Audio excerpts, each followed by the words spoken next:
Abuse cases reported in Missouri increased 50% the past decade. 1 in 50 Americans 65 and older report being neglected or abused. While that number may not seem high, KOMU-8's Kyle Jacoby reports the number of abused seniors may be a lot higher, and they may not have the resources they need to protect themselves.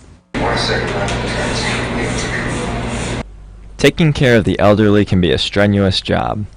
Ann Mcqc says she has been taking care of her 93-year-old mother for 12 years. It is a very difficult job to be in charge of someone, and someone who is either physically or mentally not well. Mcqc is 70 years old and says she hopes she doesn't become a victim of elder abuse. It happens in nursing homes, assisted living centers, and even inside the elderly's own home. And those are the reported cases. National studies say the bigger problem is the cases that go unreported. They believe only 1 in 5 actual incidents is reported. Mcqc says the key is the ability to ask for help. A hotline provides a standard number that anyone can call at any time of the day or night to report something they see.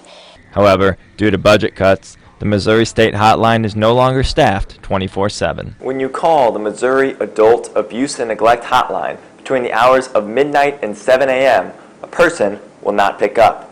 Instead, you will receive a recording with a few options, one to call 911 and another to call back after 7 a.m. The Missouri Coalition for Quality Care asked the Department of Health and Senior Services about the hotline being unmanned, and the department says it's a victim of budget cuts. Department spokesman Ryan Hobart refused to answer any questions on the issue. One advocate for elder care says he understands a tight budget, but believes a better balance can be found. Money is tight, state budget is tight. It is a balancing act between being able to man something like a hotline and being able to provide services and respond to hotline calls. Ideally, we would have a hotline that was operational 24 hours a day.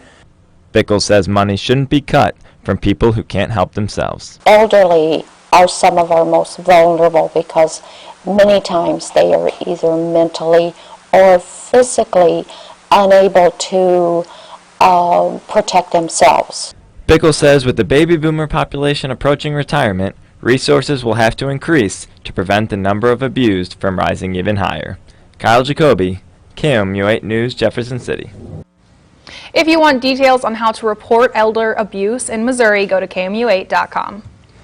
What do you get when you combine an Ironman triathlon with the great outdoors? A thrill ride you'll never forget, Jim. Later in the show, a look at what adrenaline junkies are doing now to get their kicks.